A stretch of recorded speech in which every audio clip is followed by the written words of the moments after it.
لا شریک ہے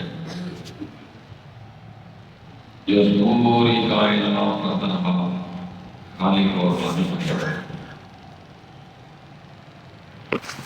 درود سید المرسلین رحمت للعالمین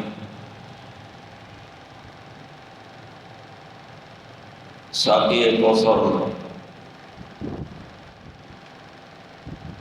خیر الورا احمد مصطفیٰ محمد مصطفیٰ صلی اللہ علیہ وسلم کی ذات گرامی پر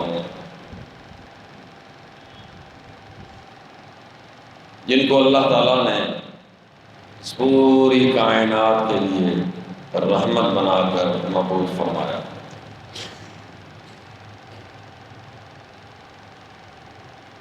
مختصر حمد و صلوات کے بعد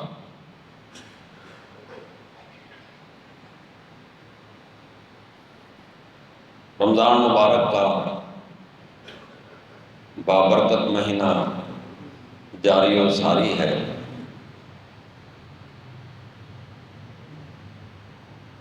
یہ خالق کائنات کا مجھ پر آپ پر بڑا احسان ہے۔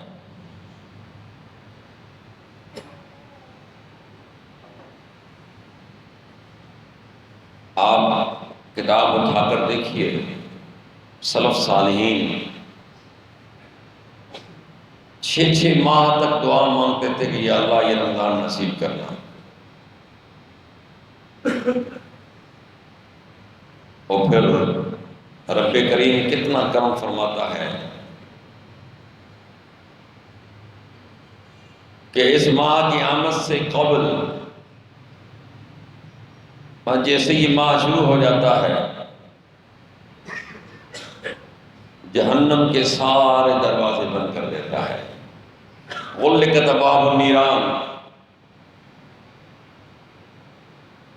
فرما کہ جنت کے دروازے رب کھول دیتا ہے اور جہنم کے دروازے بند کر دیتا ہے۔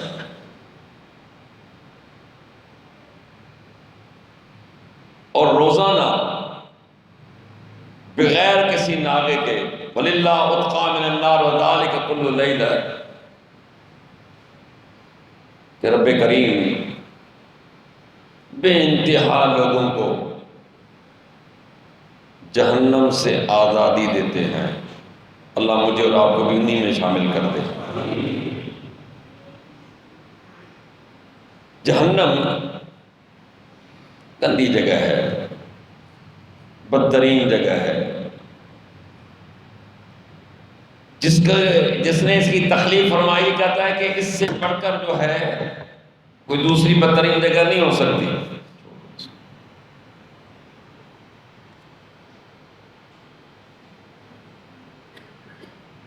اللہ کے رسول صلی اللہ علیہ وسلم فرماتے ہیں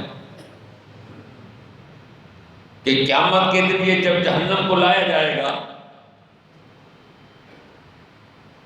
70,000 اس کے لگام ہوں گے،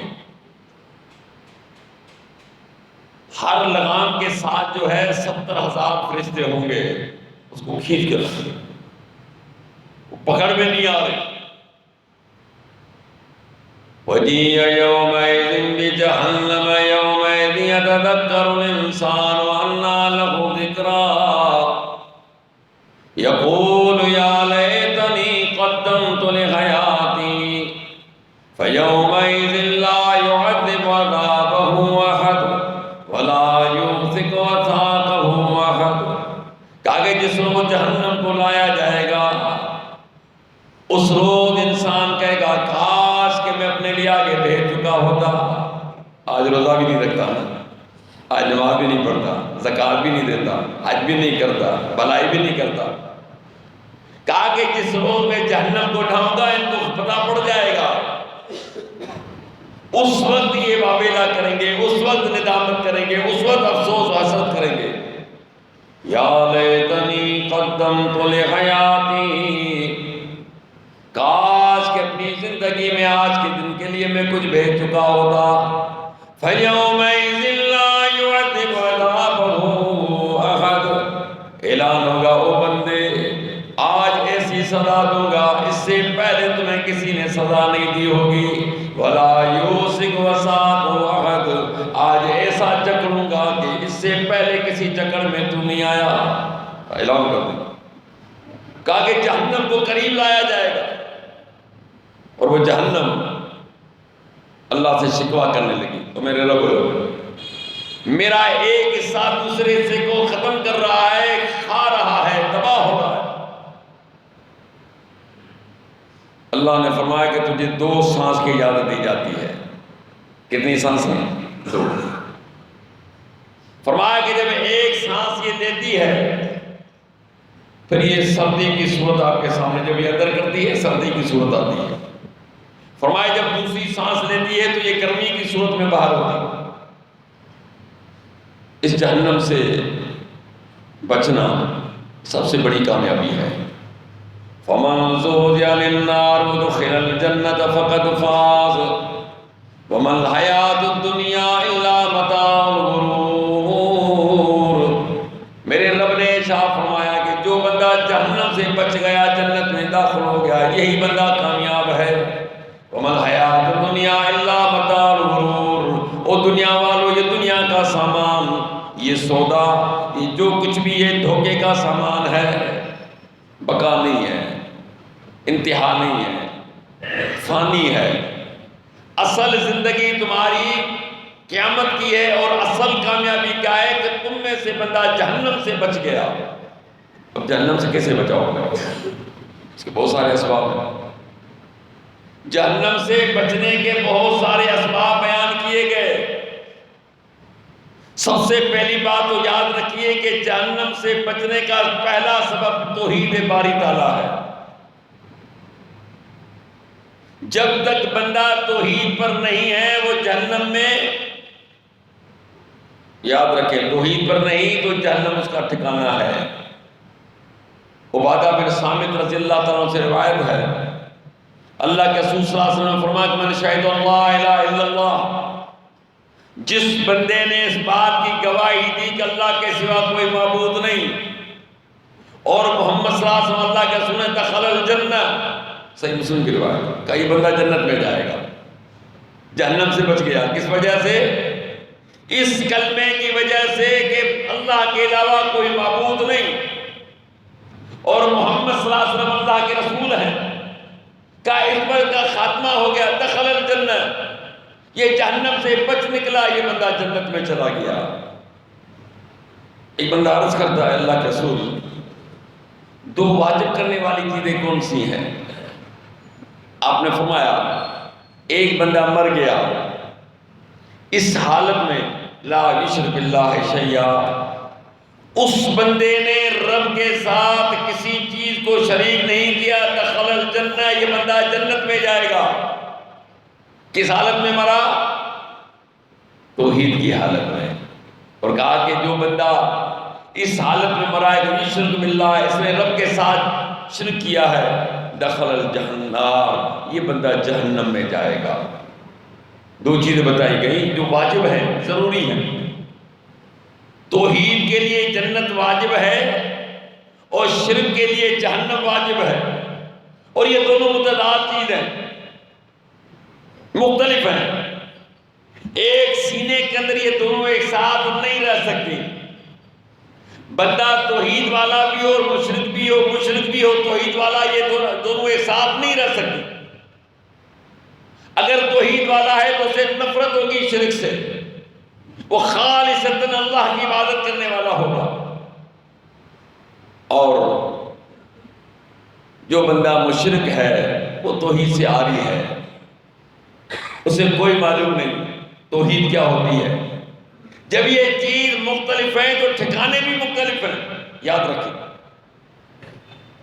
اگر یہ بندہ توحید پہ ہے تو ٹھکانہ جنت ہے, اگر یہ بندہ توحید پر نہیں ہے اس کا ٹھکانہ جہنم ہے.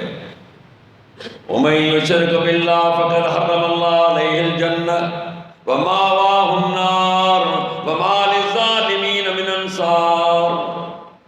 سورہ مائدہ میں فرمایا کہ جس بندے نے رب کے ساتھ شرک کر لیا میں نے اس پر جنت کو حرام قرار دے دیا ہے. وَمَأْوَاهُ النَّارُ, کہا کہ اس کا ٹھکانہ جہنم رہے گا اور ظالم کا کوئی تمہیں مددگار نظر نہیں آئے گا۔ تو معلوم کیا ہوا؟ پہلا سبب یاد رکھیے، سب سے پہلا سبب یہ ہے کہ جہنم سے بچنے کے لیے توحید باری تعالیٰ اختیار کرنا پڑے گا۔ نمبر 2 اخلاص۔ اخلاص سمجھتے ہیں؟ جو بھی عمل ہو، چھوٹا ہو یا بڑا ہو، نیت صرف رب کریم کو راضی کرنا ہو، دنیا سے واہ واہ لینی نہ ہو، دنیا سے تعریف لینے کی خواہش نہ ہو، دنیا کو دکھانا مقصود نہ ہو، ریاکاری نشو و نما نہ ہو۔ مقصد یہ ہے کہ صرف اور صرف اللہ تبارک و تعالیٰ راضی ہو جائے۔ اور یاد رکھیں، ریاکار کا ٹھکانہ بھی جہنم ہے۔ جی صحیح حدیث، صحیح مسلم کی حدیث، لمبی حدیث ہے، کئی دفعہ سن چکے ہو کہ اللہ کے رسول صلی اللہ علیہ وسلم فرماتے ہیں کہ سب سے پہلے 3 بندوں کو جہنم میں پھینکا جائے گا، اور کام دیکھو کتنے پائے کے ہیں۔ 3 بندے جن کے لیے سب سے پہلے جہنم کو بھڑکایا بھی جائے گا اور سب سے پہلے ان کو داخل کر دیا جائے گا۔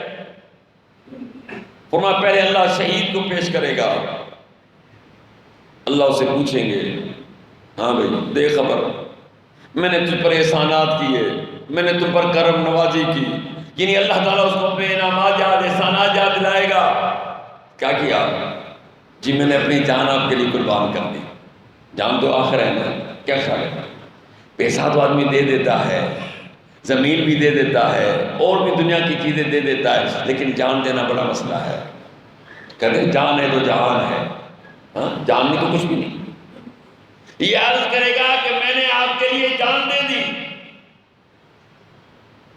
حکم ہوگا کہ نہیں، تو نے جان تو دی ہے، جان دینے سے انکار نہیں، لیکن تیری نیت کیا تھی کہ لوگ مجھے بہادر کہیں۔ کتنا بڑا کام ہے، اور کیسے ضائع ہو گیا؟ صرف ریاکاری کی وجہ سے۔ وَلَا تَقُولُوا لِمَنْ يُقْتَلُ فِي سَبِيلِ اللَّهِ أَمْوَاتٌ بَلْ أَحْيَاءٌ وَلَٰكِن لَّا تَشْعُرُونَ۔ کہا کہ جو میری راہ میں مارے گئے انہیں مردہ مت کہو، زندہ ہیں، لیکن ان کی زندگی کے بارے میں تمہیں شعور نہیں۔ یعنی کتنا اعلیٰ درجہ رب نے بتایا، لیکن اس بندے کی کاوش کو، اس کے خون کو ضائع کر دیا گیا۔ کس وجہ سے؟ ریاکاری کی وجہ سے۔ معلوم کیا ہوا؟ اس من میں عمل کرتے ہوئے خلوص نہیں تھا۔ اخلاص پیدا کیجیے، بغیر اخلاص کے اللہ کے ہاں قبولیت نہیں۔ جہنم سے بچاؤ کے لیے ضروری ہے کہ ہم جو بھی عمل کر رہے ہیں اس کے اندر اخلاص ہونا چاہیے۔ فرمایا پھر عالم کو اور قاری صاحب کو لایا جائے گا۔ ابھی قاری صاحب محترم سنائیے، ہمارے احسانات کا تم نے کیا جواب دیا، کیا نتیجہ ہوا؟ جی میں نے پڑھ پڑھ کر لوگوں کو قرآن سنایا، میں نے تیری آواز آگے تک پہنچائی۔ اللہ کا جھول بولتا ہے، تو نے آواز تو پہنچائی، تو نے پڑھ کر بھی سنایا، لیکن تیرا ایک مقصد تھا کہ لوگ مجھے عزت کی نگاہ سے دیکھیں، مجھے بڑی بڑی مسندوں پہ بٹھائیں، مجھے بڑے بڑے القاب ملیں۔ تو لے لیا آپ نے، جو آپ چاہتے تھے آپ کو مل گیا۔ اس سے تیرا مقصد مجھے راضی کرنا نہیں، دنیا کو راضی کرنا تھا۔ حکم ہوگا اسے بھی جہنم میں ڈال دو۔ اس شہید کو بھی جہنم میں ڈال دیا گیا اور اسے بھی جہنم میں ڈال دیا گیا۔ وَمَنْ أَحْسَنُ قَوْلًا مِّمَّنْ دَعَا إِلَى اللَّهِ وَعَمِلَ صَالِحًا وَقَالَ إِنَّنِي مِنَ الْمُسْلِمِينَ۔ اللہ فرماتے ہیں اس شخص سے پڑھ کر کس کی بات اچھی ہو سکتی ہے؟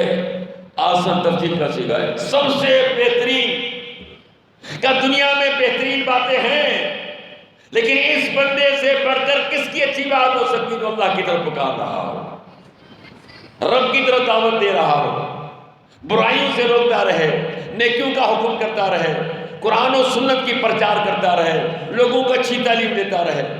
وَعَمِلَ صَالِحًا، لیکن شرط کیا ہے؟ خود بھی عمل کرتا رہے، خود بھی اس پر عمل پیرا ہو۔ تو اس بندے کے اعمال جو بہترین اعمال ضائع کس وجہ سے ہو گئے؟ محترم اخلاص کے نہ ہونے کی وجہ سے۔ خلوص نہیں تھا، معاملہ الٹا چلا گیا، جہنم رسید ہو گیا۔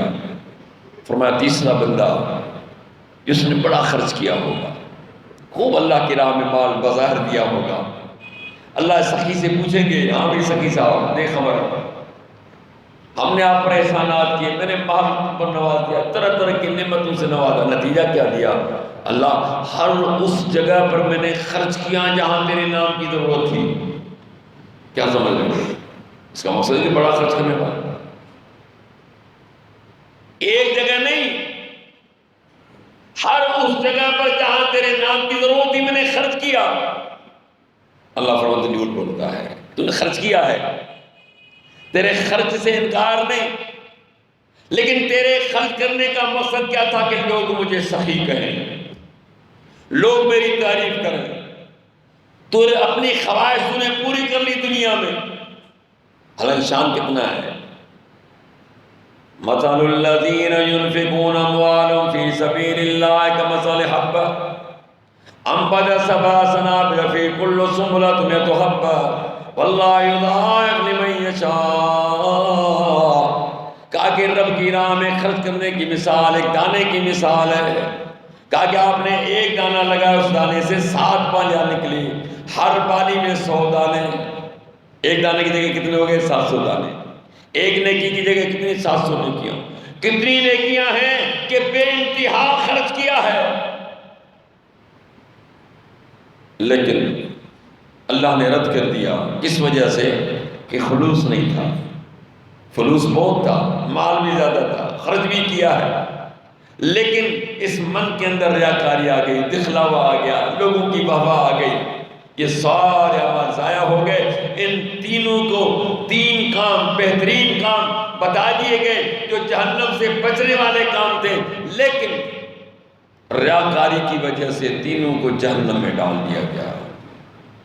تو اللہ کے بندو، کوئی بھی عمل کرے، ہم چھوٹا ہو یا بڑا ہو، نیت صاف رکھیں، صرف یہ من میں رکھیں کہ میرے اس عمل سے میرا رب مجھ سے راضی ہو جائے، میرے اس روزے سے میرا رب راضی ہو جائے، میری اس زکوٰۃ سے میرا رب راضی ہو جائے، میرے اس تہجد سے میرا رب راضی ہو جائے، میری اس نمازوں سے میرا رب مجھ سے راضی ہو جائے، میرے اس اخلاق سے میرا رب مجھ سے راضی ہو جائے۔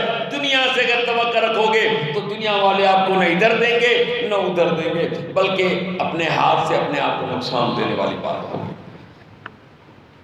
جہنم سے بچنے کے لیے دعا یہ بہترین سبب ہے کہ دعا کے ذریعے، کیونکہ اللہ کے رسول صلی اللہ علیہ وسلم کا فرمان ہے کہ ایک بندہ 3 دفعہ اللہ سے کہتا ہے کہ اللہ مجھے جہنم سے بچا، اللہ مجھے جہنم سے بچا، اللہ مجھے جہنم سے بچا، تو جہنم خود کہتی ہے اللہ اس کو بچا دے،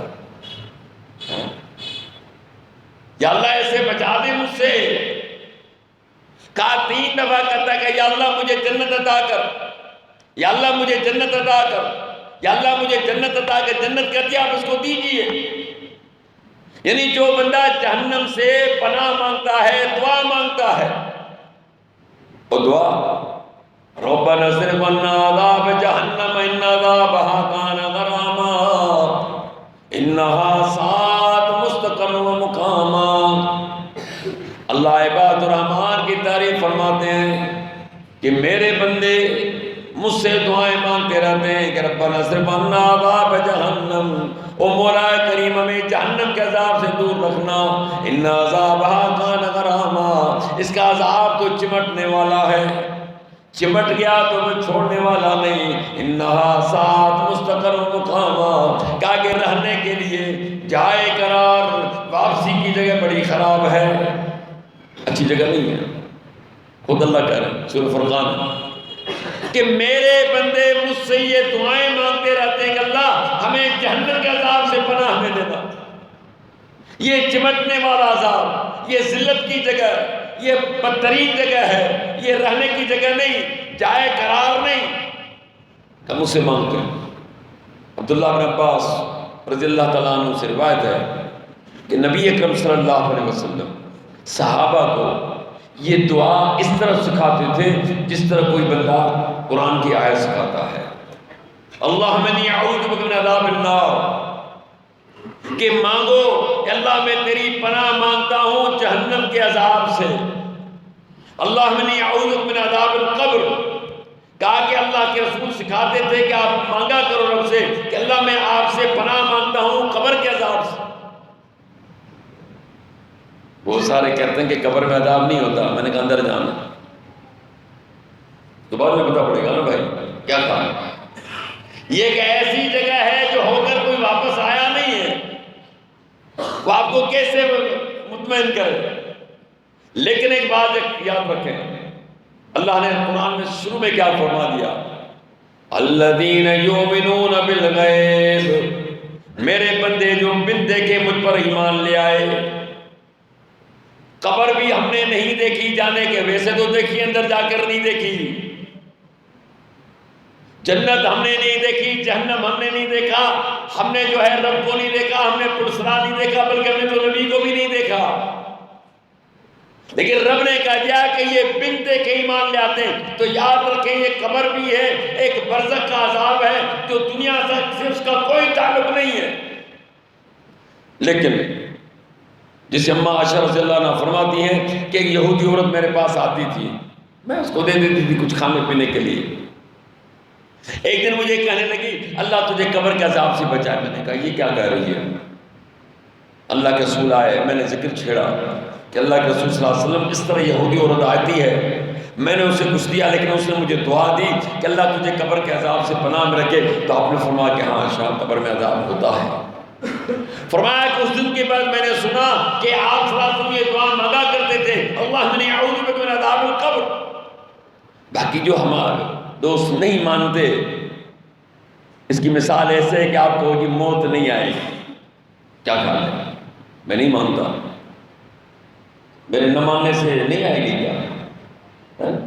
موت تو آنی ہے، آپ مانے یا نہ مانے، آپ ہاں کریں یا نہ کریں، تو وہ کرہا، خوشی یا نہ خوشی، موت آ کر رہے گی۔ رہا عذاب قبر جو اللہ اس رسول کا فرمان ہے، ہمارا اس پر یقین ہے، اس پر ایمان ہے، وہ تو تمہیں آ کر رہے گا، لیکن مر کے دیکھ، اس کے بعد تم جانو تیرا رب جانے، کیونکہ ہم سے معاملہ ختم ہو گیا، دنیا سے معاملہ وائنڈ اپ ہو گیا، آپ جا کے عالم برزخ میں پہنچے۔ یہ برزخ کا معاملہ ہے، یہ دنیا کا نہیں ہے۔ اللہم انی اعوذ بک من فتنۃ المسیح الدجال۔ کیا فرمایا؟ تیسری دعا یہ سکھاتے تھے کہ اللہ میں مسیح دجال کے فتنے سے تیری پناہ مانگتا ہوں۔ اللہ کے رسول نے فرمایا کہ جتنے بھی نبی آئے انہوں نے اپنی امت کو اس فتنے سے پناہ مانگنے کے لیے سکھایا کہ پناہ مانگا کرو۔ دجال کا فتنہ بڑا فتنہ ہوگا، کیونکہ اللہ نے اس کو اختیار دے رکھا ہوگا، کھانے پہ، پینے پہ، دریاؤں پہ، ہر چیز پہ۔ تو بہت سارے لوگ دیکھیں گے بھائی یہ تو بڑا پہنچا ہوا ہے، آپ سمجھتے ہو اگر یہ چیزیں دکھائے تو یہ دجال کا فتنہ یہ بھی خطرناک ہے۔ اللہم انی اعوذ بک من فتنۃ المحیا والممات۔ اللہ میں دنیا اور موت کے فتنوں سے، زندگی اور موت کے فتنوں سے تیری پناہ مانگتا ہوں۔ یہ دعائیں سیکھنی ہے۔ یہ کب سیکھیں گے؟ مرنے کے بعد یا پہلے سیکھنی؟ اللہ کے بندے، اللہ کے رسول صلی اللہ علیہ وسلم نے جو ہمیں دعائیں سکھائی ہیں، ان دعاؤں کو سیکھنا چاہیے، پڑھنا چاہیے کہ اللہ کے رسول نے جو سکھائی ہیں یقیناً ہمارا اس میں فائدہ ہے کہ جہنم سے پناہ مانگی جا رہی ہے، قبر کے عذاب سے پناہ مانگی جا رہی ہے، مسیح دجال سے پناہ مانگی جا رہی ہے، اس کے فتنے سے، زندگی اور موت کے فتنے۔ مجھے بتائیے کہ زندگی میں کتنے فتنے ہمارے سامنے آتے ہیں، کتنی مصیبتوں سے ہم گزرتے ہیں، کتنی آزمائشوں سے ہم گزرتے ہیں، لیکن اگر دعائیں مانگی جائیں تو اللہ تعالیٰ ہمیں پناہ میں رکھے گا۔ جہنم سے بچنے کے لیے بہت سارے اسباب ہیں۔ ایک سبب تقویٰ بھی ہے، پرہیزگاری، اللہ کا خوف۔ پرہیزگاری کا مقصد کیا ہے؟ ہر وہ کام کرنا ہے جس کے کرنے کا حکم میرے رب نے دیا ہے، ہر اس کام سے بچنا ہے جس کے بچنے کے لیے رب نے حکم دیا، اس کو کہتے ہیں پرہیزگاری۔ بات سمجھ رہے آپ؟ ہر وہ کام جس کے ادا کرنے کے لیے ترغیب دی اللہ اس کے رسول نے، اس کو اختیار کرنا ہے۔ ہر وہ کام جس کو اللہ اس کے رسول نے منع کیا ہے اس سے بچنا ہے، اور یہ کب ہوگا؟ جب آپ کے اور میرے من میں رب کا خوف ہوگا۔ بندہ برائی سے کب بچتا ہے؟ بندہ نیکی کی طرف کب راغب ہوتا ہے؟ اس امید پہ نیکی کرتا ہے کہ رب کریم مجھے اس کا اجر دے گا، اس امید سے برائی سے بچتا ہے کہ اس برائی کے بچنے سے بھی رب کریم مجھے جو ہے جنت دے گا۔ اللہ کے رسول صلی اللہ علیہ وسلم سے سوال کیا گیا کہ اللہ کے رسول یہ جنت میں لے جانے والی چیز کون سی ہے؟ فرمایا تقوی اللہ وحسن الخلق، اللہ کا خوف، پرہیزگاری اور اچھا اخلاق۔ اخلاق تو سمجھتے ہیں نا آپ؟ نہیں سمجھتے؟ اصل میں اخلاق کی چھٹی ہو گئی ہے نا، شاید تمہیں کہتا واپس آ جائے۔ آج تمیز نہیں رہی بڑے چھوٹے کی، ایمانداری بڑا افسوس ہوتا ہے۔ آج جو ہماری ینگرز جس کو کہتے ہیں وہ قابو میں نہیں ہے۔ ماں باپ کی کوئی تعظیم نہیں، بڑوں کی کوئی عزت نہیں، گھر والوں کی کوئی عزت نہیں، اساتذہ کی کوئی عزت نہیں، دوستوں کی کوئی عزت نہیں۔ کیوں؟ پیغمبر صلی اللہ علیہ وسلم کے سامنے ایک فیصلہ آیا، دو بھائی تھے، ایک عمر میں بڑا تھا ایک چھوٹا تھا۔ چھوٹے نے پہلے بولنا شروع کر دیا تو پیغمبر صلی اللہ علیہ وسلم نے پوچھا کہ تم میں سے بڑا کون ہے؟ یہ تو آپ نے کہا کہ بڑے کو بولنے دو نا، یہاں اگر کوئی بات ہو جائے بزرگ چپ ہے، بچہ اچھل رہا ہے، بچہ اچھل رہا ہے، بے قابو ہوتا چلا جا رہا ہے۔ پیغمبر نے کیا ترغیب دی؟ نہیں، آپ سے پوچھیں گے جب آپ کی باری آئے کہ پہلے بڑے کو بولنے دو۔ فرمایا اللہ کا خوف اور اخلاق اچھا اخلاق۔ ام دردہ رضی اللہ عنہ فرماتی ہیں کہ ایک رات کو ابو دردہ رضی اللہ تعالیٰ عنہ تہجد کی نماز میں رو رو کے رب کریم سے دعا مانگ رہے، اللہ آپ نے میری صورت تو اچھی بنائی ہے لیکن میرا اخلاق بھی اچھا بنا دے۔ کہا کہ ایک ہی دعا ہے، مانگے جا رہے ہیں، روئے جا رہے ہیں، یہاں تک کہ فجر طلوع ہو گیا کہ میرے رب آپ نے میری صورت تو اچھی بنائی ہے لیکن میری سیرت کو بھی اچھا بنائیے، میرے اخلاق کو بھی اچھا بنائیے۔ کہتی ہے کہ میں نے کہا ابو در تھا آپ تو ایک ہی دعا مانگے جا رہے تھے۔ کہو میں دردہ آپ کو کیا معلوم کہ بندہ اس اخلاق کی وجہ سے، اگر اس کا اخلاق اچھا ہے، اٹھنا بیٹھنا اچھا ہے، لوگوں کے ساتھ معاملات اچھے ہیں، اللہ تعالیٰ اس اخلاق کی وجہ سے اس کو جنت میں داخل کرے گا۔ اگر اس بندے کا اخلاق اچھا نہیں ہے، بد خلق ہے، بد اخلاق ہے، تو خالق کائنات اس بد اخلاقی کی وجہ سے اسے جہنم میں داخل کرے گا۔ یہ ایک صحیح بخاری کتاب ادب المفرد کے اندر روایت موجود ہے کہ ایک صحابی رو رو کے رب سے دعائیں مانگ رہا ہے، اللہ میرے اخلاق کو اچھا کر دے۔ اور آج آپ اندازہ کیجئے کہ ہمارے اخلاق کیسے ہیں، اور میرے پیغمبر کا اخلاق ہمارے لیے تو نمونہ وہ ہے نا بھائی، آئیڈیل وہی ہے، وہی ہمارے نبی ہیں، وہی رسول ہے، وہی مربی ہیں، وہی معلم ہے، وہی سکھانے والے ہیں۔ وہ اس معلمہ فرمایا کہ مجھے اللہ نے معلم بنا کر بھیجا ہے، سکھانے والا بنا کر بھیجا ہے، اور سیکھنا ہے تو پیغمبر کی سنت سے سیکھو۔ بزرگوں نے کہا چھوڑ دو باتوں، میرے پیغمبر سے بڑھ کر کسی کی شان نہیں ہو سکتی۔ ایک دفعہ دارالندوا قریش کے اندر میٹنگ ہوئی، کہنے لگے یار بات یہ ہے بہت ہو گیا، ہم نے ابو طالب کو بارہا منتیں کی لیکن اپنے بھتیجے کو روکا نہیں، اس نے ہمارے بڑوں کو بیوقوف کہا، اس نے ہمارے خداؤں کو جھوٹا کہا، ہم آپس میں یوں ملے ہوئے تھے، اس کے آنے کی وجہ سے معاذ اللہ ہم تتر بتر ہو گئے، ہم آپس میں بکھر گئے، ہم کئی دفعہ گئے، لیکن ابو طالب تو ماننے کے لیے تیار نہیں، ہر وقت انہی کا جو ہے انہی کی طرف لیتے ہیں، اب کچھ کرو، بہت ہو گیا۔ اور واقعی جب یہ آخری دفعہ آئے تھے کافر مل کر ابو طالب کے پاس، کہنے لگا ابو طالب ہم آخری دفعہ ایک بہترین ایک پروگرام لے کر آئے ہیں آپ کے پاس، فائنل ہے، اس کے بعد ہم نہیں آئیں گے۔ کیا لے آئے بھائی؟ سناؤ۔ ایک نوجوان لے آئے مکے سے، کہا یہ نوجوان دیکھ رہے ہو؟ ضرور دیکھا ہے۔ کہ ہمیں آپ کے بڑھاپے کا بھی احساس ہے. یہ نوجوان آپ کی زندگی میں جب تک آپ زندہ ہیں آپ کی خدمت کرے گا، بیٹا بن کر رہے گا. ذرا بھی اس نے نافرمانی کی، ہم جتنے بھی آئے اس کے ذمہ دار ہیں، کچھ بھی ہو جائے آپ کہہ دینا ہے کہ اس بندے نے یہ کیا ہے، پھر ہم جانے یہ جانے. چلو اچھی بات ہے، میں نے آپ کے بیٹے کو اپنا بیٹا بنا لیا، میں کیا کروں؟ کہا کہ محمد رسول اللہ صلی اللہ علیہ وسلم کو ہمارے حوالے کر دو. تمہارے حوالے کر دو. تم کیا کرو گے؟ کہ ہم ان کو ماریں گے. معاذ اللہ. اس نے کہا عقل کی بات کرو، اپنا بیٹا دو مارنے کے لیے، تمہارا بیٹا دو بیٹا بنانے کے لیے. اٹھو یہاں سے، یہ کوئی خبر لے آیا میرے لیے تم؟ خیر وہ تو دھمکیاں دے کے چلے گئے، لیکن ہل گیا بندہ، منہ اترا ہوا ہے. اللہ کے رسول آئے، دیکھا کہ چچا آج پریشان ہے. بھتیجے، جی چچا، کہ آپ کی قوم والے آئے تھے، یہ باتیں کر کے گئے ہیں، مجھ پہ بھی رحم کرو، اپنے آپ پہ بھی رحم کرو.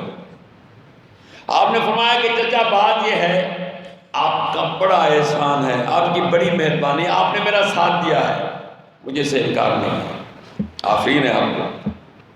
رہا مسئلہ یہ دین کا، تبلیغ کا، کہ اگر ایک ہاتھ میں چاند رکھ لیں دوسرے میں سورج رکھ لیں، یہ کہہ دیں کہ میں چھوڑ دوں گا، ایسا نہیں ہے. دو باتیں ہوں گی، یا تو اس کی راہ میں چلا جاؤں، اللہ کی راہ میں، مجھے اس کی پرواہ نہیں ہے، یا اللہ اپنے دین کو خود اوپر اٹھا لے گا. یہ کہتے ہوئے آپ کی آنکھوں سے آنسو جاری ہو گئے اور آپ باہر جانے لگے.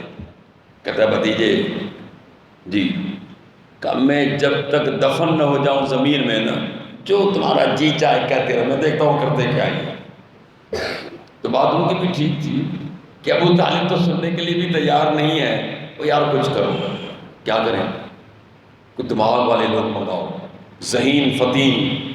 ہم سے یہ گتھی جو ہے سلجھی نہیں جا رہی، اس گتھی کو سلجھانا ہے، معاملہ فائنل کرنا ہے. بہت ہو گیا، بڑی بڑی دعوتیں چلائیں لوگوں نے، لوگ بھی آ گئے جو بڑے بڑے تھے زمانے میں ذہین. شیطان نے دیکھا کہ معاملہ تو بڑا اہم ہے، میری میٹنگ بھی ضروری ہے، میں بھی بیٹھوں گا. بیٹھ گیا. کہاں سے آج؟ فلاں جگہ سے. اچھا، سلسلہ چلا مشورے کا، کیا کرنا چاہیے؟ تو سب سے پہلے پیغمبر کا دشمن ابو جہل زبان کھولی، کہتا میرا کہنا ایک ہی، اس بندے کو قتل کر دو بس. انہوں نے کہا ابو جہل بات قتل کرنے کی تو پھر لوگوں کو کیوں تم نے بلا لیا؟ اتنے جو باہر سے لوگ آئے ہیں، یہ بنو ہاشم، بنو زہرا، بنو عبد المطلب، بنو طالب، ان سے کون دشمنی موڑ لے گا؟ نہیں، یہ مشورہ ٹھیک نہیں ہے. اچھا ہوا. دوسرا مشورہ یہ ہوا کہ آپ صلی اللہ علیہ وسلم کو کسی جگہ میں قید کر دو، بند کر دو، اور پہرا بٹھا دو کہ نہیں نکلیں گے. جب نکلیں گے نہیں تو تبلیغ نہیں کریں گے. کہنا یار یہ بھی مزہ نہیں آیا. ہو سکتا ہے کہ ان کے صحابہ جو ہیں ان کے ساتھین کو نکال لیں، ہو سکتا ہے رشتہ داروں میں سے کوئی آزاد کر دے. نہیں، یہ بھی اچھا نہیں. پھر تیسرا مشورہ کہ ایسا کرتے ہیں کہ ان کو مکے سے باہر کر کے ان پر پابندی لگاتے ہیں کہ آج کے بعد آپ مکے میں نہیں آ سکتے. تو سب سے پہلے چیخ شیطان نے ماری، کہتا خدا را یہ ظلم نہ کرنا. تو کیوں؟ کہا اس کو اکیلے بھیجو گے؟ کہاں؟ کہا اس بندے کا اخلاق اتنا اعلیٰ ہے، اتنا بلند ہے، اتنا با اخلاق ہے، یہ اپنے اخلاق کے ذریعے پھر بھی اپنے دوست بنا لے گا، اور وہی مسئلہ ہوگا جو آج ہے. میرا بھی یہی مشورہ ہے جو ابو جہل جوان نے دیا، قتل کے علاوہ کوئی تمہارے پاس حل نہیں ہے. وہ کون اعتراف کر رہا ہے؟ اِنَّهُ لَكُمْ عَدُوٌّ مُّبِينٌ. قرآن کہتا ہے تمہارا کھلا دشمن ہے، لیکن میرے پیغمبر کے اخلاق کے لیے اعلان کر رہا ہے کہ اس سے بڑھ کر کوئی اخلاق والا نہیں. وَإِذْ يَمْكُرُ بِكَ الَّذِينَ كَفَرُوا لِيُثْبِتُوكَ وَيَقْتُلُوكَ وَيُخْرِجُوكَ وَيَمْكُرُونَ وَيَمْكُرُ اللَّهُ وَاللَّهُ خَيْرُ الْمَاكِرِينَ. میرے رب نے اس کا نقشہ قرآن میں کھینچا سورۃ توبہ میں، اور میرے پیغمبر وقت یاد کر جب کافر آپ کے خلاف تدبیر کر رہے تھے کہ آپ کو قید کر دیا جائے یا آپ کو قتل کر دیا جائے یا آپ کو مکے سے باہر کر دیا جائے، وَيَمْكُرُونَ وَيَمْكُرُ اللَّهُ، انہوں نے بھی تدبیر کی، میں نے بھی تدبیر کی، وَاللَّهُ خَيْرُ الْمَاكِرِينَ، کہا مجھ سے بڑھ کر کوئی بہترین تدبیر کرنے والا نہیں، میں بہترین تدبیر کرتا ہوں۔ ان کی ساری تدبیر ہم نے الٹ دی ان پر۔ اور ایک بات اللہ نے کیا فرمایا، اللہ یعصمک من الناس، او میرے پیغمبر میری گارنٹی ہے لوگوں سے بچا کر رکھوں گا، یہ آپ کو کچھ بھی نہیں کر سکتے، یہ ہے، آپ اپنا کام جاری رکھو۔ تو میرا کہنا ہے اللہ کے بندو اپنے اخلاق کو سیدھا رکھیں۔ اللہ کے رسول نے کیا فرمایا کہ مسلمان نرم ہوتا ہے، مسلمان کیا ہوتا ہے؟ نرم ہوتا ہے، اپنے ساتھی کے لیے نرم ہوتا ہے، اپنے ساتھی کے قریب ہوتا ہے۔ نرمی کرو گے تو لوگ آپ کے قریب آئیں گے، یاد رکھنا۔ فرمایا کہ اس کی وجہ سے اللہ اس کو جہنم سے آزاد کرے گا۔ آپ کا اخلاق اچھا ہو، آپ کی زبان اچھی ہو تو آپ کے لیے جنت ہی جنت ہے، جہنم سے بچاؤ ہے۔ آخری بات بتاتا چلو، پوائنٹ تو بہت ہے لیکن وقت مختصر، باقی 2-3 منٹ رہ گئے۔ اللہ کے رسول صلی اللہ علیہ وسلم فرماتے ہیں ایک بندہ 40 روز تکبیر اولا کے ساتھ نماز ادا کرے۔ بات تو سمجھو، مشکل ہے میرا خیال، میرے لیے تو مشکل ہے۔ تم تو سارا دن پروگرام میں کہاں تکبیر اولا میں پہنچیں گے؟ ہاں پہنچ سکتے ہیں نا، بیٹھنے نہیں دو گے۔ 40 روز تکبیر اولا میں نماز ادا کرے، یعنی پہلی تکبیر، یہ نہیں کہ کبھی ایک رکعت گئی، کبھی دوسری گئی، کبھی تیسری گئی، کبھی چوتھی گئی، کبھی تشہد میں پہنچا، کبھی دوسری جماعت کھڑا کر رہا ہے۔ کچھ لوگوں کی طبیعت ہے کہ بازار قریب ہے، انہوں نے وطیرہ بنا لیا ہے کہ جماعت دوسری بنا، بیٹھ جانا یار اپنی پڑھ لیں گے۔ یہ کیا طریقہ ہے؟ یہ کس نے کہہ دیا تمہیں؟ جماعت وہ جو پہلی ہو چکی، نماز وہ ہے جو پہلی ہو چکی، یاد رکھیں۔ حالت مجبوری تو ہم نے انکار نہیں کیا، لیکن عادت تم نے بنا لی کہ صبر کرو یار ان کو ہونے دو، ہم اپنی پڑھ لیں گے۔ نہیں، فرمایا کہ خالق کائنات اس بندے کے لیے 2 چیزوں سے برت لکھ دے گا۔ کون سی برت ہوگی؟ ایک منافق نہیں ہوگا، نفاق سے برت ہوگی، اور دوسرا جہنم سے برت ہو جائے گی۔ کتنی نمازیں ہو گئیں بھائی؟ 200 نمازیں۔ کتنی؟ 200 نمازیں۔ 5 کے حساب سے ضرب لگا دو، 40 200 ہو گئی میرے حساب سے۔ بچپن میں استاد نے ریاضی بڑی اچھی پڑھائی تھی، ہاں یاد رکھیں، وہ والی ریاضی میں ریاضی تھی، اب تو ایسا ہی ہے، کاپی پہ کام چلتا ہے۔ 200 نماز کا مقصد یہ ہے کہ 200 قدم ہیں جنت میں جانے کے لیے۔ میں سمجھتا ہوں کہ یہ سودا مہنگا نہیں ہے، مہنگا ہے۔ کمر بستہ ہو جاؤ، تیار ہو جاؤ، ہمت کر لو، آج سے یہ طے کر لے کہ جی آج کے بعد میں نے حدیث رسول سنی ہے، سنی تو بہت دفعہ ہے لیکن روایت کی ہے، دوبارہ سنائی ہے کہ 40 نمازیں تکبیر اولا کے ساتھ پڑھنے والے بندے کے لیے رب کریم نے یہ کام کیا ہے کہ ایک تو اس کو نفاق سے جو خارج کر دیا کہ یہ بندہ منافق نہیں ہے۔ کتنی بڑی گارنٹی ہے آپ کے لیے، ہمارے لیے کتنی خوش نصیبی ہے کہ رب یہ کہہ دے کہ یہ بندہ جو نماز کا پابند ہے وہ 40 روز کی نماز تکبیر اولا کے ساتھ پڑھتا ہے، اور دوسری برت کیا کہا کہ اس کو جہنم سے نکال، اس کا نام خارج کرو دو۔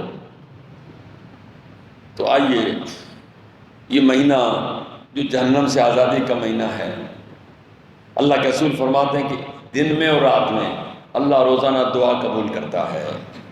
ایک دعا قبول ہوتی ہے، اور دنیا کے لیے تو بہت ساری مانگ لی، بچہ بھی دینا، بیٹا بھی دینا، بیوی بھی دینا، کاروبار بھی دینا، فلیٹ بھی دینا، بنگلہ بھی دینا، یہ بھی دینا، وہ بھی دینا، سارے دینا، یہ ضرورت ہے، مجھے انکار نہیں ہے، ان تمام تر چیزوں کی ضرورت ہے، لیکن فوکس اس مہینے میں زیادہ یہ رکھو کہ اللہ ہمیں جہنم کے عذاب سے بچا۔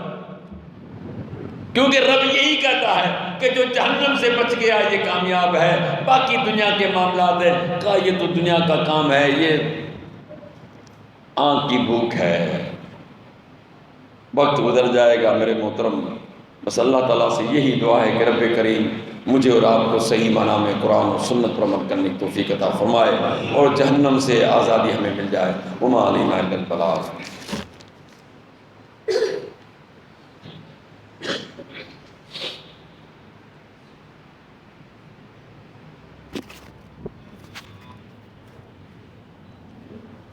الحمد للہ